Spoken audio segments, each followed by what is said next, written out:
March 27, 1977. A quiet Sunday morning on the island of Tenerife, in the Canary Islands. No one could have imagined what was about to unfold. In just a few minutes, two Boeing 747 jumbo jets, two of the largest commercial aircraft ever built, would collide on a fog-covered runway. The result? 583 lives lost.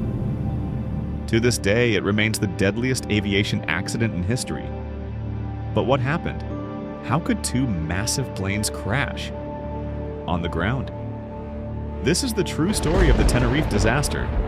A perfect storm of bad luck, miscommunication, stress, weather, and human error. And a tragedy that forever changed how airplanes operate around the world. It all began with two commercial flights. KLM Flight 4805, chartered from Amsterdam with 248 people on board, and Pan Am Flight 1736, a transatlantic flight from Los Angeles, stopping in New York, then heading to Gran Canaria.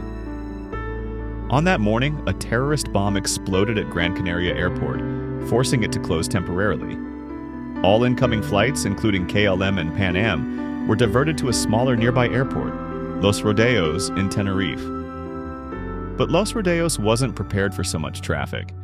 It had only one runway, limited taxiways, and no ground radar.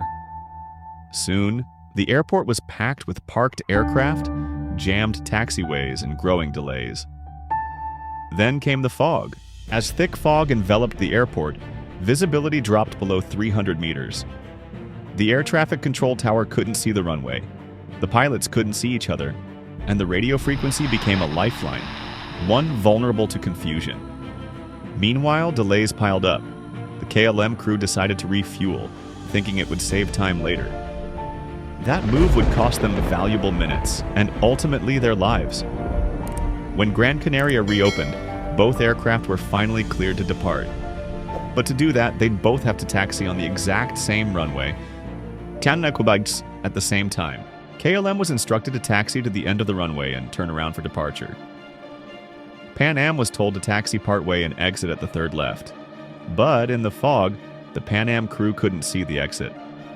They passed it by and remained on the runway.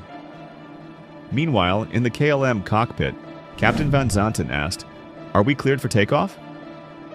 The first officer responded, "Yes." But that clearance had not actually been given. The tower had said, "Stand by for takeoff, I will call you." Then, due to overlapping transmissions, the KLM crew missed a critical message, that Pan Am was still on the runway, and that's when the KLM throttled forward. And began the takeoff roll. The Pan Am crew saw lights in the fog. "There he is!" one of them shouted. "Look at him! God damn, that son of a..." And then came the impact. The KLM's nose cleared the Pan Am, but its belly slammed into the upper fuselage.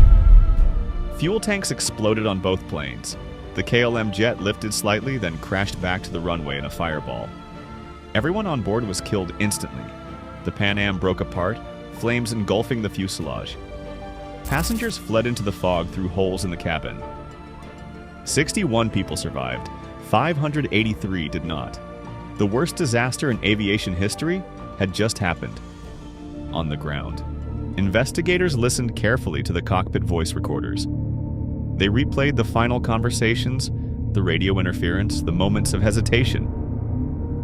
The KLM captain, one of the airline's most respected pilots, had made a fatal mistake. He took off without clearance. The co-pilot had hesitated but didn't push back. Investigators highlighted a major problem in aviation: cockpit hierarchy. At that time, captains weren't questioned, even when they were wrong. There were no formal crew communication training programs. Tenerife would change that. Out of the ashes of Tenerife came real change. Airlines around the world overhauled cockpit culture. The term crew resource management was born. Co-pilots were now trained to speak up. Captains were trained to listen. Airports added ground radar systems. Air traffic control phraseology was rewritten, making "cleared for takeoff" one of the most tightly controlled phrases in the skies. Tenerife became a case study in flight schools, and it's still taught today. because the consequences were so immense. The Tenerife disaster is not just a lesson in aviation, it's a reminder that pressure, assumption, and silence can be deadly. The 583 lives lost on that runway in 1977 were not forgotten. Because of them, aviation is now one of the safest ways to travel. Their legacy lives on every time a pilot double-checks, every time a co-pilot speaks up, every time a controller repeats a clearance. We remember Tenerife, we remember the victims, and we never stop learning from the mistakes that cost so many their lives.